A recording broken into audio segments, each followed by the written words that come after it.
investigators. Okay, our next speaker is Steve Vickers from Birmingham, and yeah, I see nice sheets which are quite original, so I'm very curious. Talk us about spectral bundles as fibrations and opfibrations. Thank you for coming. Thank you. Well, and thanks to the organisers in general for inviting me to this really quite enjoyable meeting despite its brevity. What I want to talk about is some work that I've been doing over the past 3 years with Bertfried, Fauser and Guillaume, Raynaud, and it's just in the process of being written up. Guillaume's finishing his PhD thesis and Bertfried and I are finishing off the work that I'm going to present now. So what I want to get over to you is an idea of using a two-categorical notion of fibrations and opfibrations to first of all cast some light on what has been called the contravariant covariance distinction, or the Imperial and Nijmegen distinction. But also, there's a big technical result at the end, which I've been working on with Bertfried, which shows that once we've got the idea of things being either fibrations or opfibrations, then certain fundamental constructions preserve that, so that there seems to be quite a robust distinction between fibrational approaches and opfibrational approaches. Now, another thing that's going to come in is everywhere there's going to be topology. So I do want to stress right from the start that these are fibrations and opfibrations in the two categorical sense. They're not actually in the topological sense, although the topology is still there. So if you're used to seeing fibrations in Quillen model categories and things like that, these aren't the same things. These are the two categorical notions, which I think go back to Ross Street. So let me start off by saying something about how we're understanding the topology. So this is a very high overview of what's going on, but I think it's fair to say all the topos approaches that we know of, and some that we don't quite know of but we've conceived of, start off with a quantum system. So typically you have let's say at least a C-star algebra A, and then you define a topos, and then, well, what do you do next? The Imperial approach says within that topos you find an object, and that's called the spectral, well, let's call it spectral object, so as not to prejudge what kind of topos we're dealing with, but it's an object inside the topos. The Nijmegen approach, on the other hand, says in that topos you define an internal locale. So you're using point 3 topology to get a point 3 space inside the topos. Now we can unify these two approaches because every object, I mean, every set has a discrete space associated with it, and the same goes inside the topos. Every object in the topos, this is going to mean in our internal mathematics these are the sets. Every object also defines a discrete locale. So how do you do that? Well, the frame for the locale is just the power object of the original object. So using that, we can see all these approaches as constructing an internal locale in the topos, somehow as the spectrum. And once we've done this, okay. So that's the overview. And so big question that comes out of this is, well, what is the topos? So I think right from the start, well, Chris Eisham's intuition obviously was, and Andres has mentioned this a couple of times, it's about this idea of context, the classical point of view, classical perspective. And so a context is where you can get a classical state space, where each state determines the values of all the observables. No quantum probabilities or anything like that. You do have a state space that determines the values of the observables that you're thinking of in that context. So, you know, the way you can do this is you have to make sure that all the observables are commuting with each other. So, obvious thing to do is you go for the commutative subalgebras and you identify those with the context. So, now, once you've done that, the topos then is going to be the category of sheaves over the space of states. Okay, and we'll see this happening in two different ways, but let me try and emphasize this. You're fixing a space of states, and then you're looking at the category of sheaves over that, and that is your topos. So, the next big idea, so what are we seeing so far? I said you've got a topos, you're finding an internal locale, the topos is sheaves over some state space. Next big idea, which is a really important thing in topos theory, is about the internal locales. Internal locales, if you try and deal with them simply by the straightforward definition, taking that as face value, your internal locale is what? Well, it's an internal frame with the morphisms considered as going backwards, and you can define what an internal frame is inside a topos, and the structure is given by morphisms from the power object and all sorts of stuff. And you know, if you're a big brave mathematician, you can roll your sleeves up, you can start calculating with these frames.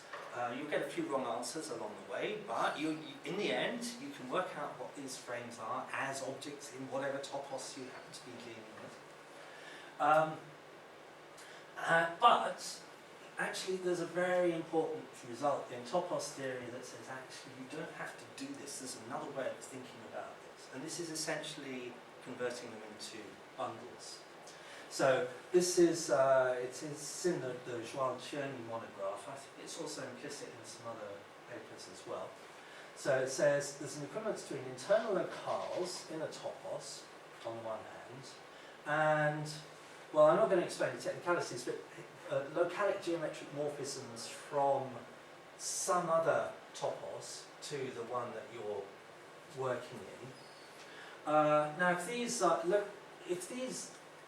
if E is a category of sheaves over some space X, well, actually these are just maps from a space Y into X. They're bundles over X. I'm going to use bundle in a very general sense, just as a continuous map with the given codomain. I'm not going to assume anything else other than that, which is, I think, most physicists, when they hear the word bundle, will automatically put some extra conditions on, but I'm not assuming that. They are just maps with that given codomain. Okay. So, this is right? The João Cherney result. It also says, well, it's not going to work unless these are all point-free spaces. You have to do everything point-free, locales, to make this work. So if you really want to think of topological spaces, these are better be so bad. But modulo that they say is the way to think about internal locales. So, so the spectral gadgets that have been developed can be expressed as spectral bundles. So you have, here's the space of contexts. So, so space now. Whenever I say space, don't assume I mean point set topological space. I'm probably going to mean point-free space, right? But I'm going to try not to make that get in the way of the exposition, right?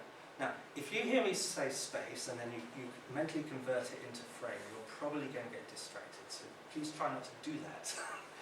But I'm going to say space, and I want you to think space. But when you go home afterwards, you better be aware it might be point-free. Okay, so we've got space of contexts, and over that, here's the bundle. Each fibre right, the point of that is, let's say, commutative C-star algebra. The fibre over that is going to be the spectrum of that commutative C-star algebra. And we've bundled them all together, and how do you know what topology, well, having put all these fibres together, how do you know what topology to put on that? Well, actually that comes out of the Joel-Tierney analysis. It's all going to be there. Okay. Starting off with the Postset of commutative subalgebras of A, which you've seen lots of times, is C of A. Imperials say the topos is going to be contravariant functors from that to set. The context space, well, it includes C of A. All the contexts are going to be in this space, but also you have all filters of that as well. So it's the filter completion of that with its Scott topology. So contains the original context. It's got these extra ideal ones, and the original context space has its co-Alexandrov topology. Nijmegen, they take the topos as the covariant functors to set, so their context space is actually the ideal completion of the post-set of commutative subalgebras, again with the Scott topology, and then that the original post-set now has its Alexandrov topology. Oh, I should say Alexandrov topology. The opens are the sets that are upclosed in the order that's given there. Co-Alexandrov, the opens are the sets that are downclosed in that order. Okay, so that's how that's going.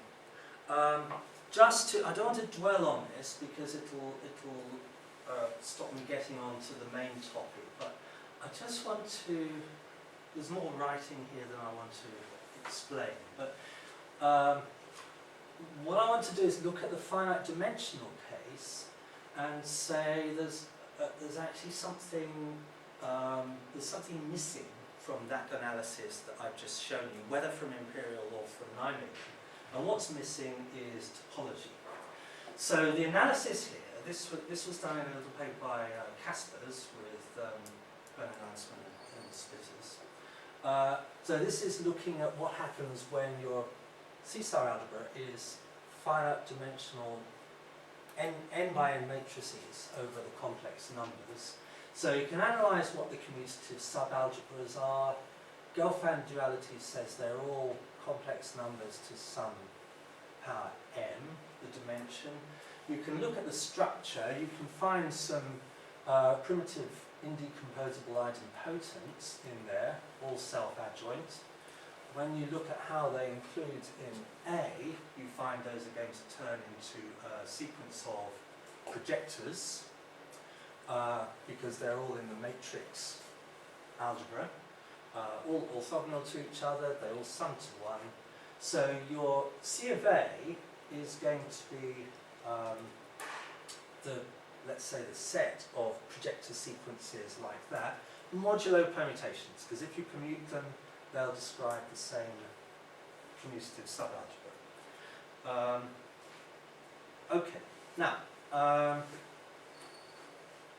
projector sequence is equivalent to a flag in this vector space C to the n. Flag means a chain of subspaces that go from 0 up to the whole space. So basically, each subspace is going to be the previous one plus the image of the projector. So you can go from one to the other. So the analysis. Let's move on to the next one. So there's a closer analysis that says, well, look at these more carefully by the traces, which are the same as the ranks of the projectors. And then the corresponding flags form a compact manifold, so that's well known from mathematics. And so what you get is that C of A is the disjoint union over the different trace sequences of the corresponding flag manifold divided by the equivalence. So the equivalence now is permutations of PIs that preserve traces. So, so what you've got is pointer to the bundle space is now a pair. You've got projector sequence, so that's from that's the context, plus a choice of the projector, because basically the spectrum has, remember the M in the previous slide? That M there, that also is the length of the projector sequence. The spectrum is just a set with M elements, so you can just choose one of the projectors, and that tells you which point of the spectrum we're looking at. So this is the fibre over a given projector sequence. The fibre elements are the choice of projectors.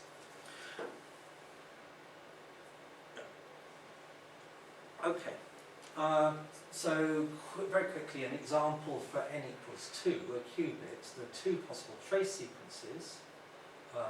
Single projector of trace 2, which is just the identity, or two projectors of trace 1 each.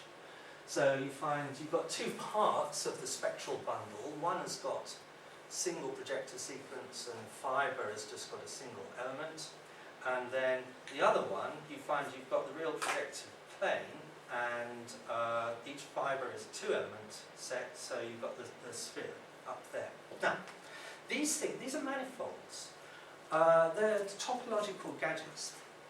But you find when you look at what the Imperial and Nijmegen approaches do, is that they give these manifolds, they give them discrete topologies. So there's something, let's say at least there's something missing there. So this is what happens from the Alexandrov or co-Alexandrov topology on those. Each of these manifold parts gets the discrete topology. And then where the only topology that is there comes from the context refinement. So that's about decomposing projectors. Now what my student Guillaume has been doing has been trying to put the topology back on those manifolds, the natural topology, and doing it in a point-free constructive way. So you first get regular spaces, in fact compact regular locales, and then there's some machinery called extended Priestley duality that allows you to add in what happens with context refinement, get some specialization order, and at the end, this is what he's working towards in his writing up, you're going to get stably locally compact space as the base space, the space of contexts. All right, so it's different topology from. I mean, it's sort of along the same lines as the Nijmegen approach. The specialization goes in the right direction, but it's got extra topology for the manifold. So if put topology on the next one. Sorry? You first put topology on the next one. No, all of them. You see the Caspar-Tonen split this disjoint sum of different manifolds. You put the manifold topology on all of those different layers and do it correctly. And you first of all take the co-product of those, which is still compact regular, but no specialization order anywhere. And then you want to impose specialization order between those different manifolds to cope with context refinement. But you do get the stack topology. Sorry? You do get the topology of stack. Yeah. Yeah, modulo the equivalent. It's very interesting, but well, two remarks. Cecilia has looked at related things, at least in a long paper on group actions, putting topologies on suitable fibres, so that should at least be mentioned. And the other thing is, you were arguing that reality dictates which topologies to choose. But now you're obviously changing these topologies. Why is that justified? Well, you said Geraldini is externalizing the internal locale, and it tells you what local structures are in your bundles. Oh, no. I'm saying, when you go for your internal locale, you want to go for the one that has the right external topology. Right, so we now kind of find the right external topology and then we say this is what we actually should have as internal. Yes, that's right.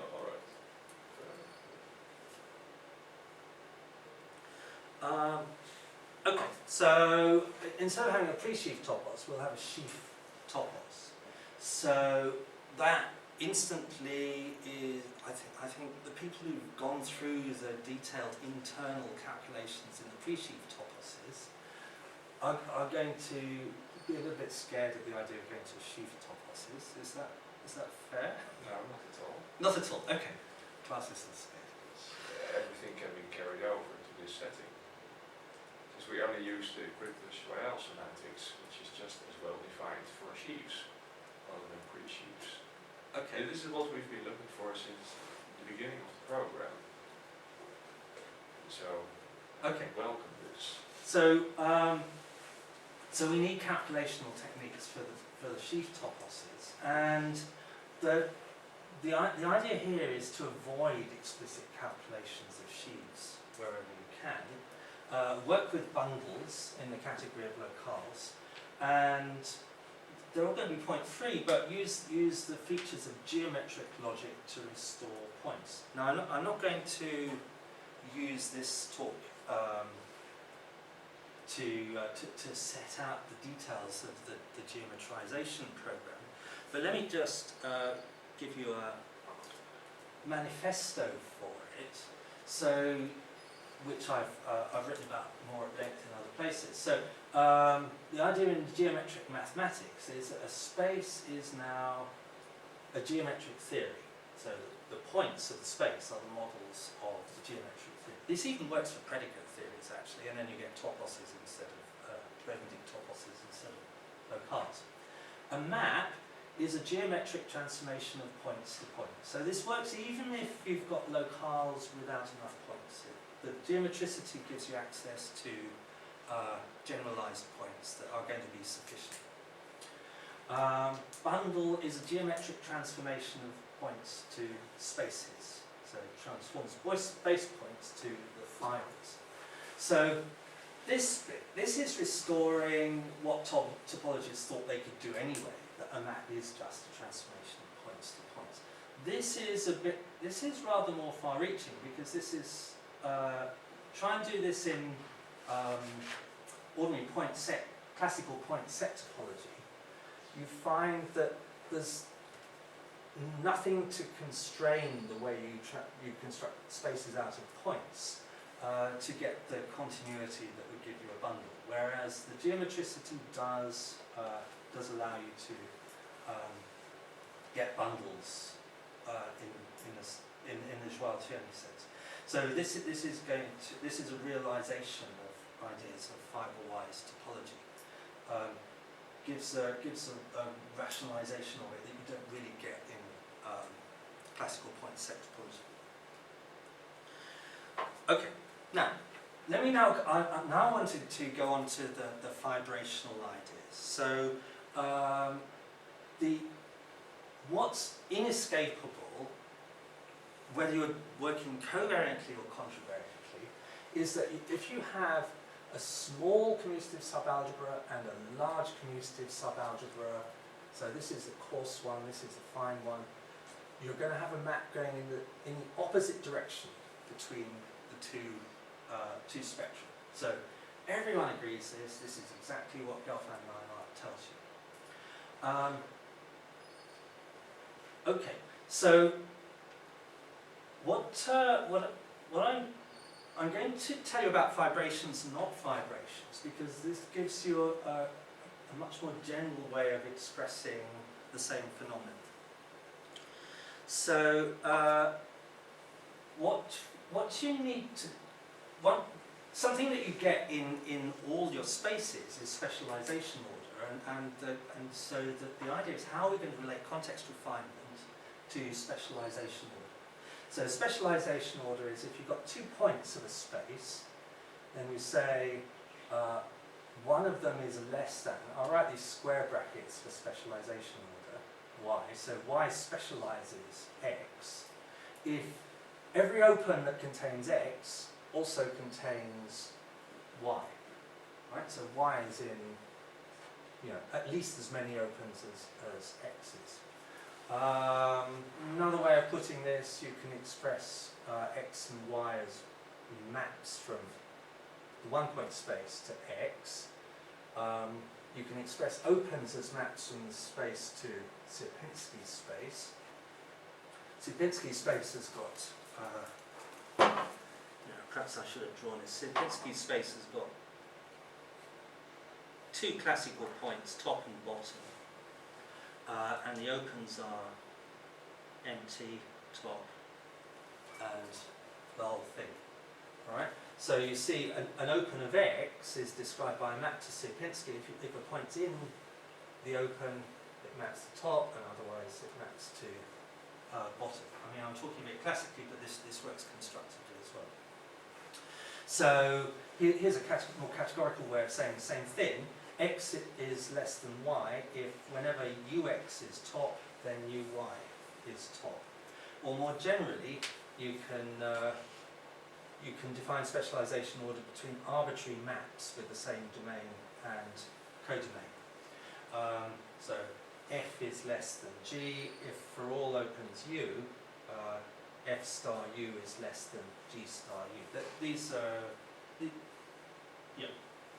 So now, what comes out of this more general one, where you're not just talking about points, but generalized points, you've replaced the 1 by a y, is that Locke now every Hom set in Locke is a Postset. So Locke is order enriched, and that makes it a 2 category and gives us access to 2 categorical ideas. So here's the thought. So this is where the bundles come in. So suppose we've got 2 contexts, B0 and B1, and B0 is less than B1 in the specialization order. I haven't said what that is in terms of context refinements, but just think of the specialization order. Here's the bundle, right? To find the fibres over B0 and B1, you use a pullback, right? The fibre over B0, you pull back the bundle to here. So this B0 star E, that's the pullback object, that is the fibre over B0. It's the part of this where when you apply P, you get the same as B0. Here's the fibre over B1. So what we're interested in is getting maps in one direction or the other between the 2 fibres. There's nothing in general to say that those maps should exist, but we're interested in situations where they do. So the basic intuition is that P is a fibration if, in this situation, B0 less than B1, we get a restriction map that goes in the other direction, fibre over B1 to the fibre over B0. And an opfibration, we get a co-restriction map going in that direction, from fibre over B0 to fibre over B1. So the fibrations are contravariant, the direction of the order is reversed, and the opfibrations are covariant. The fibre maps in the same direction. Now that's just an intuition. So there are some. Okay. Before I go on, thank you, Dan, for talking about hyperdoctrines, because actually that's another example of the same phenomenon we've got. All right. So he had a base category B. Instead of specialization order, he had morphisms between objects of the base category B, and so his substitution map was something going in right. So these fibres were then going to be the Boolean algebras. So his substitution map was going in that reverse direction. So that hyperdoctrine is, one of the fundamental examples of a fibration, not in the category of locales, but in other categories. Okay, so, right, so problems. That intuition is a bit lacking. So first of all, B might lack points. There might not be enough points from 1. And right, next question. Is it enough to have just any old fibre maps, or do we need something more precise? So there's a definition that's well known in 2-category theory that basically says use generalized points. So I sort of quickly touched on the idea of generalized points, but instead of having a map from 1 to your space, you have a map from anything to your space, and that's a generalized point of this space, but with the codomain is stage of definition or something other than 1. So here's how the definition goes. We look at this space here, B to the Sierpinski. It's an exponential. Sierpinski is the one I showed you before, the top and bottom. This is the space of maps from Sierpinski to B. So such a map, constructively as well, is going to be a pair of points, one for top, one for bottom, with the bottom one being less than the top one in the specialization order. All right? So we've got 2 maps from this function space to B. One of them applies the function to bottom, and one of them applies the function to top, and the fact that it's a map from Sierpinski says that the bottom one is less than the top one. All right? So points of this are pairs B0, B1, points of that, with specialization between them. We can make the generalized fibres of these 2, and these are going to be these 2 pullbacks, B0 star of E. So what's the point of this? We've got a point of that one, so that's our B0, B1 with specialization between. And we also want a point of E, such that when you apply P, you get B0. So we've got 3 things in here, B0, B1, B0, satisfying these conditions. And similarly, for B1, you do the same construction, but we're now focusing on the 1 instead of the 0. So we've got B0, B1, and then E1, whose P is B1. All right. So we're looking for maps between these 2. So if we have a map going from here to here, then it says for each over that, it says for each E0, we've got an E1, so that gives us a fibre map from the fibre over B0 to the fibre over B1, and the other way around. But there's something else that fits in the middle. If we take E to the Sierpinski, we're looking at an E0 and an E1, with E0 less than E1. Actually, from there, we can get down to either of these 2. So from here to here, we apply P to our E0 and E1, that gives us the B0, B1. We remember the E0 and we forget the E1. And for this one, do exactly the same, but we remember the E1 and we forget the E0. So we've got 2 maps from there to there. So the definition of fibration is going to be in terms of an adjoint. It says that this map has a right adjoint. All right, now, and the ability to talk about adjoints is something you can do in any 2 category, including category of locales. All right. So P is a fibration if this map has a right adjoint and it's an adjunction over here, which means if you apply that right adjoint and come back, that's just the identity. All right. So you see, that is going to give you your fibre map going in the opposite direction. So you compose this green one with the blue one, you've got your contravariant map between fibres from there to there. Now, once you've done it for this single diagram, that covers all the points, because if you've got 2 actual points, one less than the other, then you get a map into here, and you can pull the whole lot back, and you've still got that fibre map. Opfibration is similar, but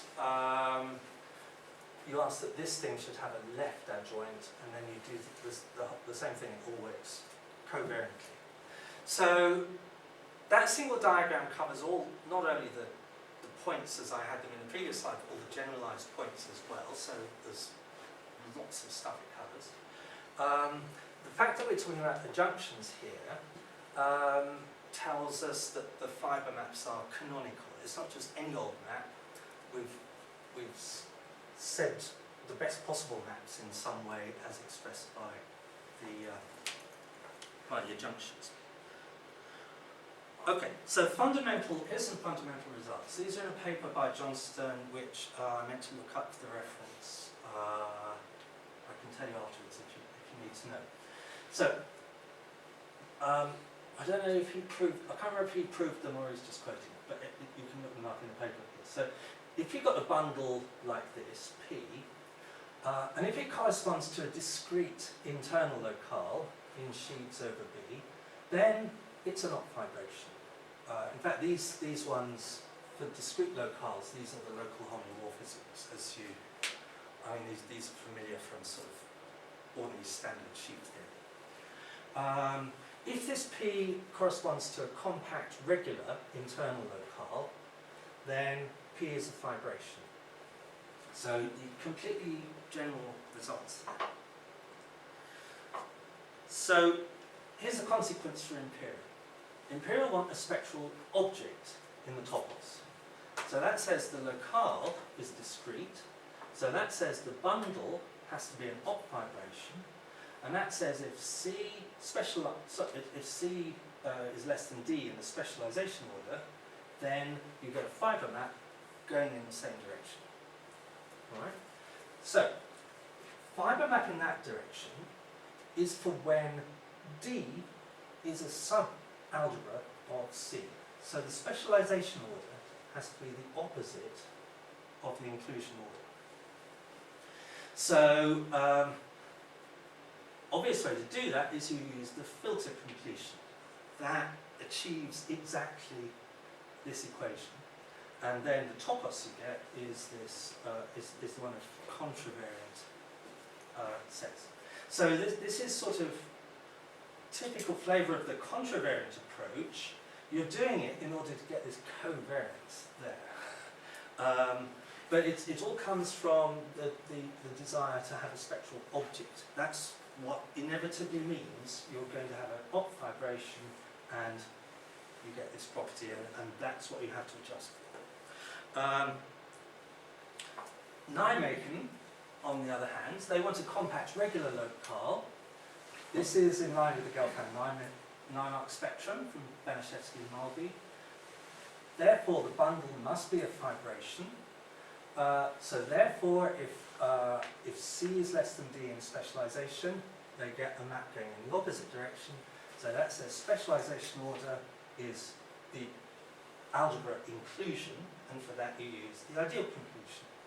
So the topos is the covariant functors to sets.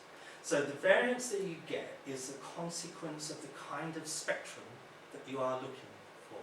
And it's not just restricted to the pre-sheaf settings. If you want, as Guillaume in Birmingham is looking for, you're looking for something that is going to be compact regular locale in line with Gelfand-Nijmark, then you will get a fibration. So, right, here's a question that arises, and this is sort of quite common question in this geometric approach. We've got a bundle like that, and the typical situation is we know B, we know what its points are, and we know the fibres of B because of this geometric principle that it's a way of geometrically defining fibres out of points. So we know the fibrewise topology, but it's not so clear what is the topology that links together the different fibres that we've got in E. We know the topology within the fibres, but not between the fibres. And in particular, it's not so clear what's the specialization order on that. So if we write a typical point of E as base point, P of E, together with a point of the spectrum, X in the fibre over B, we want to know the specialization order. If P is a fibration, actually we can work that out. It must be, here's one point of E, here's another point of E. First of all, the corresponding base points must have the first one less than the second one. And then to compare the spectrum points, we have to use the restriction map that we have between the fibres. So x naught has to be less than what you get if you start with the x1, apply the restriction map to get back in the fibre over there. Alright? If it's a fibration, you can calculate that specialization order like this. And there's a similar rule for the opfibrations. So that's quite important. And in fact, there's some stuff that there's some ideas that we had a couple of years ago about how to get the Born rule that turned out to be impossible once we were able to do this calculation. We could work it out. It wasn't quite working, and we were a bit desperate to try and find something true to say about the situation. So that sort of got put on hold while we looked at this stuff. So valuation. Here's a valuation locale. This is something that is very explicit in the Nijmegen paper, based on the paper of Baz and Terry-Cacon. So this is a construction that can take an arbitrary locale, and it gives you space, point-free space of valuations on X. So valuations are like regular measures, right? So it's not arbitrary measures, but it's the ones that behave nicely with respect to the topology. So this gives a monad on category of locales, and if you know the Jury monad, then it's like that. Okay, it's a topos value construction, so it works. You can get a version of it working on internal locales in sheaves over any B, which by the Joie-le-Tourney result is the category, is the slice category, locales over B, category of bundles over B. It's also geometric. So this tells it, I haven't told you what geometric is, but it says it's preserved under pullback of bundles. And this is, because you get fibres by pulling back, this tells you it also works fibrewise. So whatever you do internally is going to apply fibre by fibre. Okay, so applying this over B to a bundle over B is important, is explicitly important in the Nijmegen paper, but I think, I'm not sure it's been completely worked out, but I think the same valuation locale applied to the spectral objects that we get in the Imperial approach is also going to underlie some of the calculations that we saw yesterday. So, conjecture, but then that needs to be worked out. So, what's the specialization order on the bundle space of this thing? Well, I'm not going to tell you the answer, but it's going to be. I'm going to tell you how we work out that it is going to be a fibration or an opfibration, depending on what you started with. So here's the theorem that Bertfried and I have worked out. So if we've got any space transformer, so that's something like the valuation locale or the power locales also, are going to be like this, they preserve fibrations and opfibrations. We proved this in complete two-categorical generality.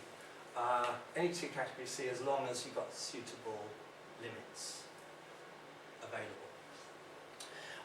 So first of all, we had to describe what geometric means in terms of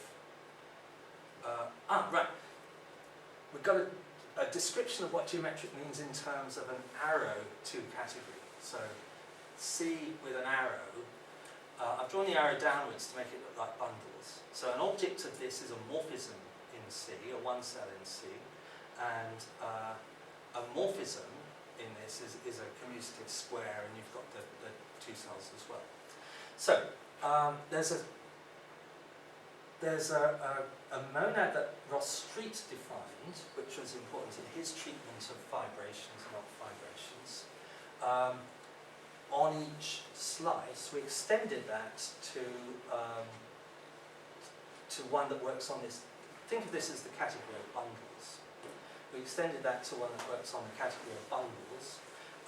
We took over a characterization of Ross Street's, and we showed that the transformer you start off with here is going to lift to pseudo-algebras and then use Street's results to show that it preserves both fibrations and opfibrations. So, how long have I got? About 5 minutes. I think I'm going to concentrate mostly on this idea of expressing geometric in terms of the arrow categories. So imagine we've got some space transformer. It's going to be an endofunctor of, I've written loc for our point free spaces. Alright, topos valid, so we also get something similar on all the slices. So if we've got a bundle, E over B, we can apply TB to it to get another bundle over B. Right? So here's applying over B, applying to this bundle, getting another bundle. Now, question is, what happens when we pull back? So I was saying I want it to be preserved under pullback, and that's going to guarantee it works slice by slice. Fibre by fibre, because the fibres are all pullbacks. So let's take another space B primed and a map to B. We can pull back our bundle E to get that. We can apply our transformer over B primed to this thing, and we get this. Or we could apply the transformer over B to get this thing, and then pull that back. And the geometricity is saying there you get the same answer. Well, at least it must be isomorphic. So that's what geometricity is about. It's the isomorphism in that point. Now there's a question here, which is what are the coherence properties that you need for these isomorphisms? So the answer, which is coming out of some work that I've done with Chris Townsend, and again we're just in the process of writing up, is what you actually take as the data is a transformer that works on the bundle categories. So here, object is a bundle, morphism is a commutative square. So here's the idea. We're going to be interested in the morphism. So we've got two bundles, a morphism between them. If the T was originally geometric, the idea is this T bullet on the bundle category is going to be calculated on morphisms like this. So we've got TB of the right-hand bundle. We've got TB1 of the left-hand bundle. We can apply. You see, we've got a map from E1 to the pullback of E2, which is going to be this. We can apply TB1 to that thing, and that gets us over here.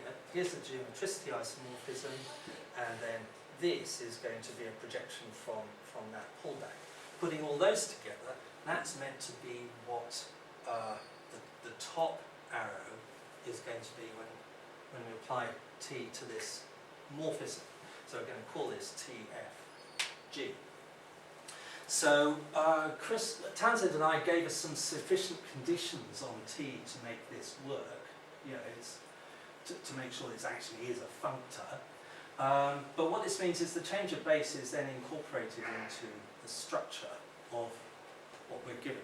So the idea then with with Bertfried, well, so to summarise what I was doing with Townsend, we want to define the geometric transformer on,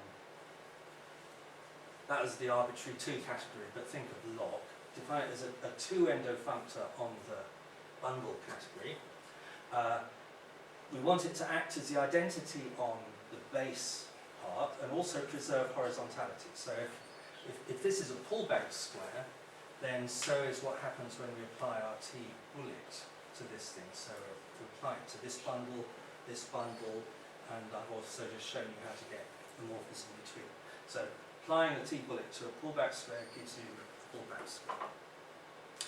Okay, Street, I'm going to skip over this, but he gave a criterion for fibrations and opfibrations, which was in terms of pseudo-algebra structure of a certain monad. This one was for opfibrations, but he had a corresponding one for fibrations. Yeah, and here's the definition. I don't have time to go into it, but there's a definition, or the idea of it. So what Bertfried and I did was we extended the Street's LBs. So these are just working slice by slice. We extended that to the whole of the bundle category. Right, so same as what Street said on objects. On morphisms, we have to deal with the change of base. Monad units and multiplication, same as Street, but we've got some extra things to show about 2 naturality, because we've got new morphisms. Monad equations are the same as before. Optvibrations are pseudo-algebras for L bullet, for which the structure is the identity of the base, so that's just object obvious. And then once we've done that, we can extend, we can take over Street's criterion. So what we now have to do is show that our T bullet lifts to pseudo-algebras for the L bullet that we've defined. And this is, I mean, it's kind of well known how you do this. You want to define a 2 natural transformation like this between LT and TL, satisfying certain properties. So this is kind of well known in the one categorical case. But Marmolejo has, I mean, various ways of generalizing it to two categories. Marmolejo showed one result that covers the case that we wanted, 2 categories and pseudo-algebras. Let's not go down that road. So here's the summary. So fibrational or opvibrational, it describes how specialization order between base points gives maps between fibres. So different quantum topos approaches have implicitly chosen to be either one or the other. You know, not as a matter of this, we're going to be fibrational, we're going to be opfibrational. It's implicit in design features that were there right from the start. So Imperial inevitably becomes opfibration. Nijmegen, and also, I mean, this is our basic preference in Birmingham, inevitably being fibration. Now, what the result that I just summarised about geometricity shows is that once you've made that choice, it's a fairly robust thing. You can stick to that as long as you use geometric constructions, which of course is what we really want to do. So you've got kind of 2. This is I think this is quite a good general distinction between 2 classes of topos approach, the fibration and the optvibration. I'll stop there. Thank you very much.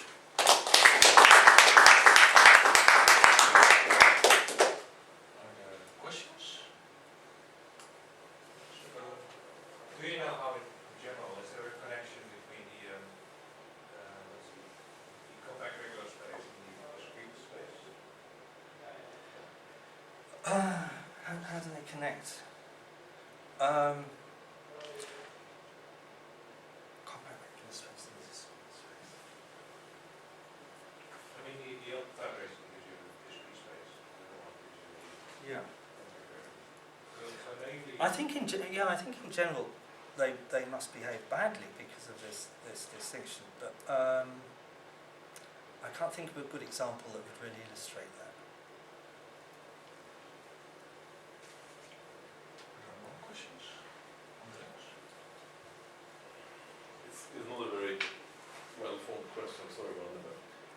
obviously, this is a very nice bigger framework in which you can see both of the variance and the approach fit in, and that's of course very nice to have.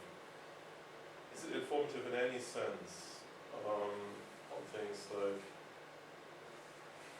you have, let's say, it's extremely easy to define the internal algebra in the covariant version. It's extremely easy to define this spectral object. Okay, it's also, maybe it's not the best to look at this internally as a discrete space, but from just writing down the definition, it's totally natural to use contravariant version to write down the spectral object. And many people who see this for the first time, also with the categorical background, say, oh, must obviously be dual to each other in some sense. But these guys live in different topics, and you also have a framework which is kind of overarching. So does it give any idea how to relate the qualification, the internal algebra, to the spectral preheat? So these guys live in different topics. Okay, I mean, I think this is also going down to Baz's question. So we've both been thinking about this, but this has to be answered by. Okay, so any answers or any? Yeah, I agree. I was trying to think of a good example that displays itself nicely in the bundle view, that shows how if you try and connect, what would this be? It's if you start off with a compound